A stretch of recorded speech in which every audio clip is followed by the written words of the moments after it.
is nowhere to be found in Game 4. She wasn't invited. They obviously have a game plan here, right? Yep. Especially with Rafaela, but we will be loading up in here. It's match point for Blacklist International against Echo here, and if they can close this out, this will be their first series win against Echo in an entire year as they move on, of course, and we'll be sending Echo down to the lower bracket.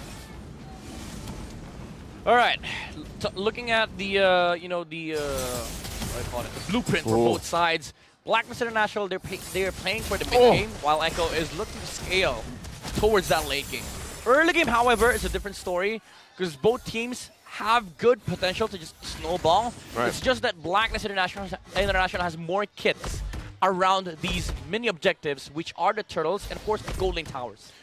Yeah, also, milestone here achieved for Oheb. He surpassed Kill VJ and is now ranked 7th in the MPL here, the Filipino sniper. Oh, the sniper surpassing the king. The king. All right. He's now the king of Blacklist. Nope, that's different. Oh, check this out. Blacklist, very aggressive, coming in, invading. Carl Teasy, now Sensui caught out, dashing on through. No buff stolen. Yep. All right, real quick. Break down the emblems here. Anything crazy besides all those quantum charges? I mean, firmness on the carry. It's it's becoming a thing. So firm. You play the carry as a tank in the early game because you're not really emblem dependent. You're really more of the item choices that you have, like the corrosion sights, the golden staff, the DHS, the wind talkers. You need all of that stuff, but you need to survive the early game, and you don't want to be building up, of the full antique Karas or the dominance eyes on the carry. You just want to go for the leg plates and then go straight for the corrosion side. Yeah, just a pair of pants, and then you go from there. Turtle already started up here, 2 minutes in. Very quick, moving, fast-paced fights here. Carl Teasy in too deep here, facing off against 3. Pops the Puissance. Turtle here at about 1/3 of its health. Renegade throws out an Astral Recall. JP put it down to 1/3 of his health this time around. Turtle gets reset.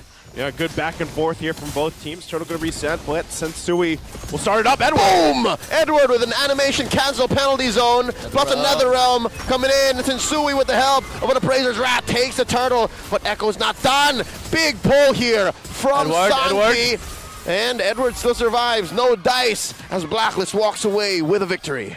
My goodness. Blacklist with the control from Renegade and Edward. Again, the commitment to just let Sensui take the turtle away from Carl Teasy. And these are the objective things that we were discussing earlier. Like Blacklist International has just more kits to utilize over Echo. Even though Echo does have the Rafaela to provide a sustain and the mobility, they just don't have that same catch that is that is being provided by the Terizla. Yeah, again, I think one of the main things that you have here, obviously with the lineup for Echo, is that they have the sustainability, not just with the Rafaela, but of course the Netherrealm as well. Most likely, UA is taking that himself. But even from that first turtle fight, you already kind of get this picture. Like, all right, some of these fights, it's going to be a lot of back and forth. They're going to try to bait out some of these ultimates, some of these resources the best they can. But ultimately, it comes down to who executes it better with what they have, right? Blacklist International's lineup, though, especially as we scale into the game, they have the Novaria, right? The ability to whittle down people from far range without even being in a threatening range is an advantage that they could have. So Echo, once again, wants to play with the mobility that they have. They want to be able to maneuver around the map, and I think that's why it's also crucial Carl, that they find things early on if they can. Energy Eruption coming in from Sensui, but neither side wants this fight. About 30 seconds until the next turtle. Yeah, it's interesting that Blacklist International really picked up the Novaria in front of the Rafaela. It's considered a soft counter because you just mitigate the damage output and the pokes coming out from the Novaria. But Blacklist International has already done this in the regular season wherein they picked up the Novaria against the Rafaela and they utilized it in a way that is just providing vision and control during the fights. Renegade picking up the Ice Queen wand, which is something that I want to see in this game. Will allow more control for Blacklist International to deal with the Rafaela and the Faramis playing in the team fights. big ults missing from Echo here. Blacklist gonna oblige. Penalty zone from Edward coming in. Renegade with an Astral Echo, forcing out a flicker from the Hitman. And there's an early Netherrealm from the Agent. And now Sanji coming in with the pull. Turtle gonna get reset. Yue put down to a third of his health. Now just a 10th. And there's not enough damage. JP barely alive. And he gets popped here. First blood drawn by Agent Zero. Yeah, revenge strike. Got him.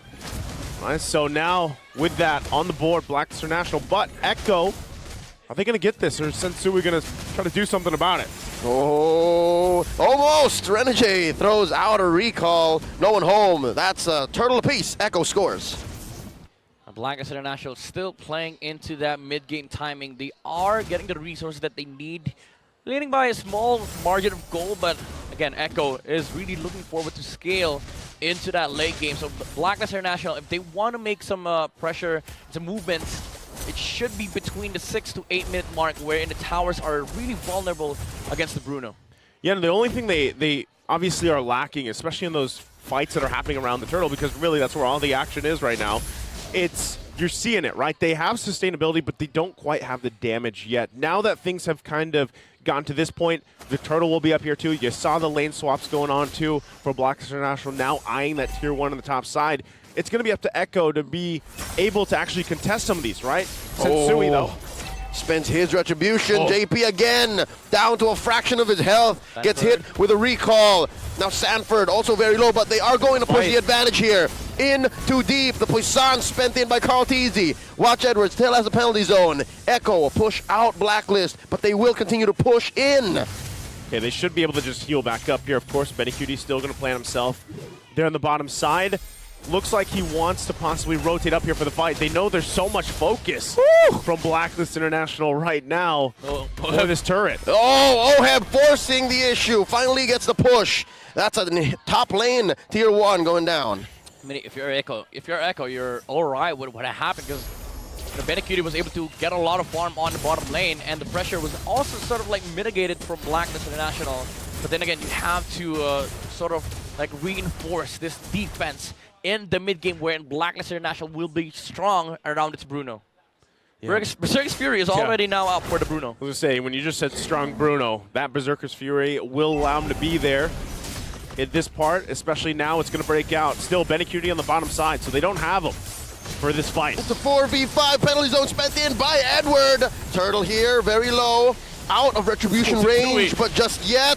And now comes Yue using another realm. Carl Easy. The young goat steals away the turtle. Now Blacklist thinking twice. Should we not? They back off. Echo scores the final turtle of game number 4, and BennyQt pushes. They're winning the macro battle here for Echo, getting the turtle for Carl Easy, and also a tower for BennyQt. Again, do keep in mind, Echo is looking to play to scale. Blacklist International, this is their timing. This is where they want to fight, but they're losing out on these micro objectives. Yeah, right now, this is just a display of the macro game from Echo, right? And all this, it's allowing BennyQt to farm up. He is still, relatively hanging here with Oheb, but we do know that the carry takes a little bit more time. Already has that golden staff, has that corrosive scythe. So is BennyQt where he needs to be, Midnight, in terms of that first Lord fight that's coming up in just about a minute or so? I think he needs a Wind of Nature to be able to sustain against both Edward and Oheb. And even Sensui. Yeah. Some small, defense capability will help the carry, because he's not the main priority target here. It's always going to be Carl Teasy during the Lord takes. But it does help if Echo is able to just not look at the Lord and force the 5v5 against Blacklist International. And that starts if BennyQt is confident enough to step forward against these heroes on the side of Blacklist. I know this is very, in terms of minutes, this is very far in the future, but with BennyQt playing the carry here, and the fact that they have a Rafaela, something that Blacklist International has to be careful for later is the split push, right? The backdoor maneuver that Echo has done so many times, especially with these heroes. So even with that, you got to buy some time for BennyQt, farm up, maybe the Wind of Nature, get a little bit of that defensiveness for him. Sanford even here picking up that Athena shield that'll help them deal with this kind of onslaught from Blacklist International right now, although Echo still holds a very minor lead when it comes to the actual team fights, right? The way that they approach them still has to be knowledgeable, at least careful of what Blacklist International can throw at them, especially the fact that OHEB, pretty much both gold laners at this point, have just farmed up. They haven't done too much just yet. Talking about split, look at bottom lane. Like the Paquito is just handling the bottom lane by himself. Oh, Carl! Watch out. I think Blacklist is just forcing out another realm. Oh, it hurts. This may be too expensive as Blacklist looks to blitz the Lord. Look at Carl Teasy. Oh, Edward. Sanji and JP, they know that they have to rush it. Can he come in? Lord scored here by Blacklist. And it's free. Blacklist claps back. Oh, wait. Look at this. From the flank, Benny Cutie in Sanford. NetherRealm scored by Blacklist. UA pops it.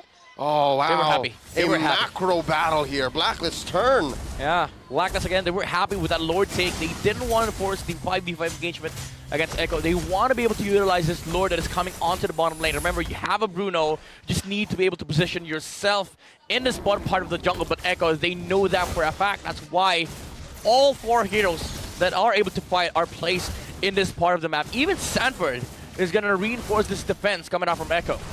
Yeah, again, first Lord being drawn here for Blacklist International. They're going to push down the bot here. What does Echo do? They're looking to crash in. Penalty zone from Edward. The response, the re-engage. And Edward about to get popped here. NetherRealm coming in from Sanji. Oh, UA. Health goes down. Sensui right in the middle. Big bonk. Appraiser's Wrath. Is it his turn to turn? Nope. UA. It's going to be no dice as they both back off. So again, look at these team fights unfolding, right? Echo, as they farmed up for Benny Cutie, it's very difficult for them to actually get to convert some of these kills when they're low. You know, this is, guys, we're 11 and a half minutes in. There's 1 kill on the board. That's the lowest I think we've seen since the regular season. Because I think the longest we've gone so far without a kill that happened regular season was 12 minutes in. Uh-oh.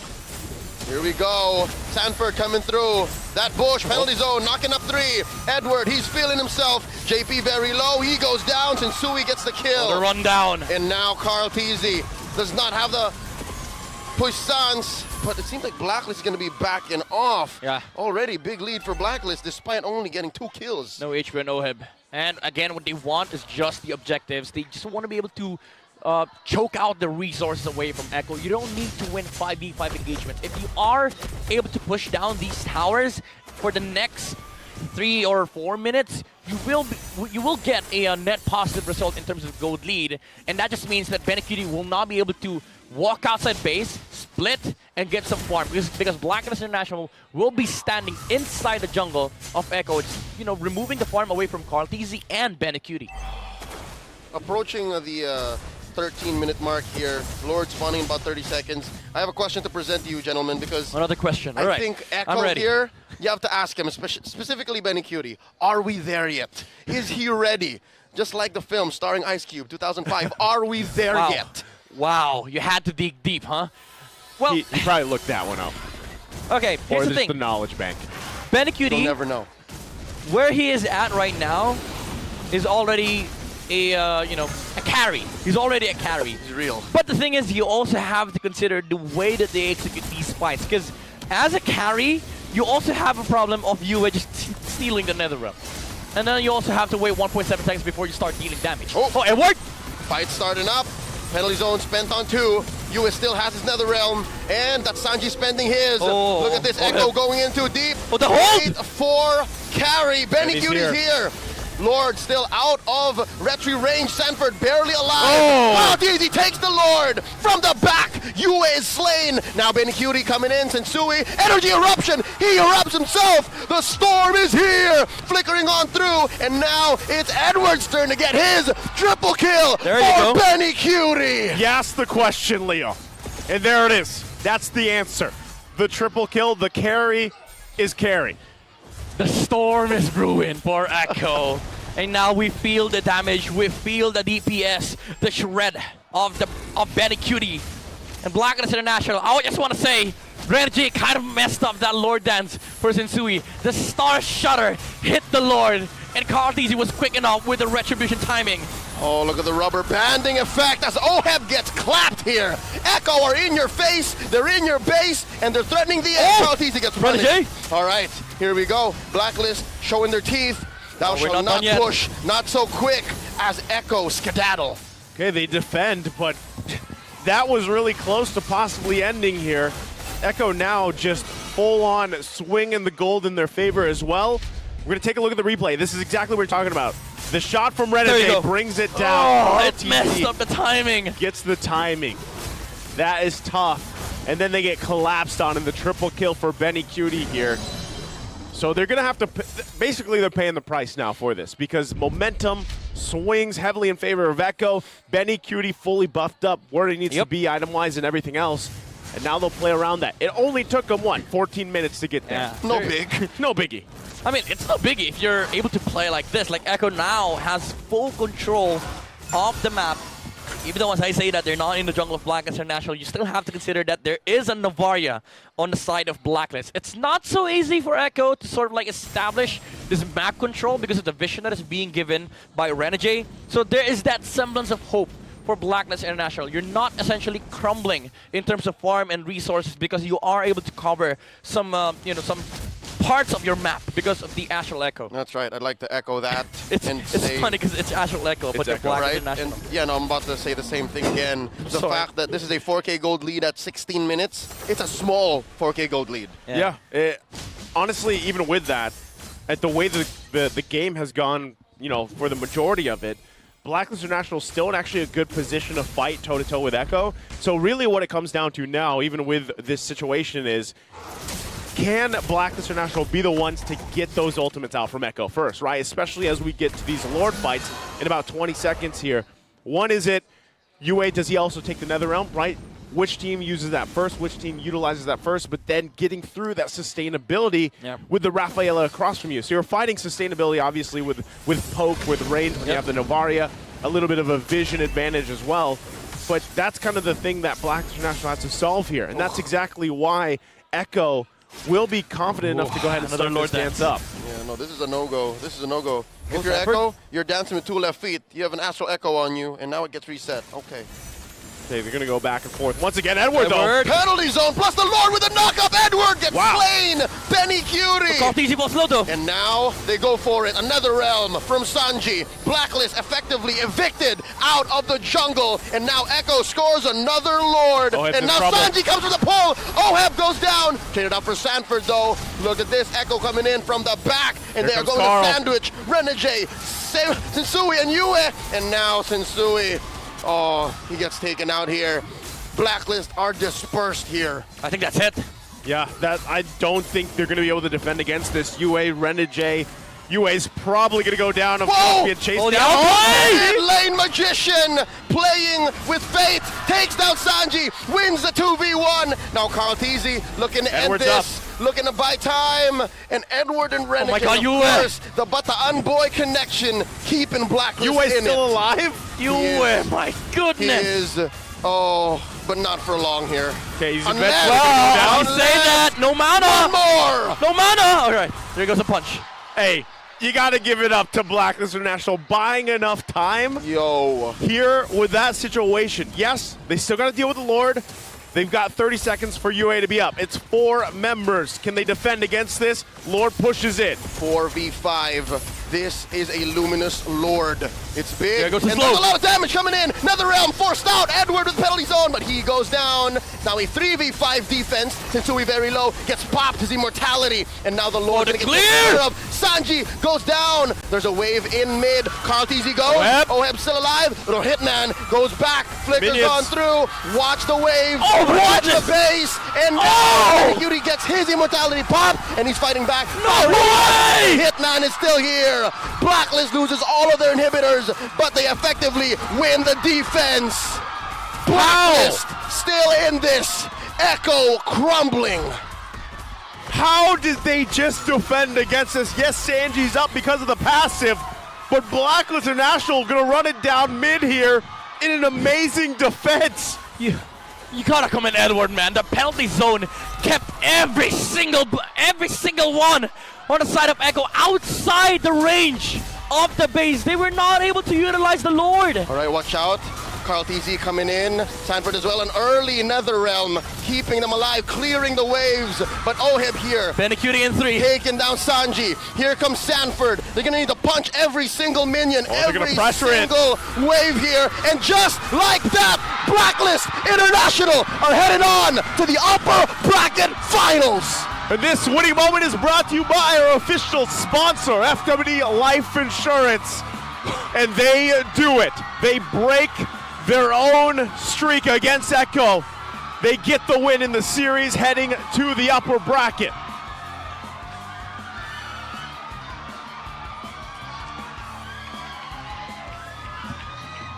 Wow.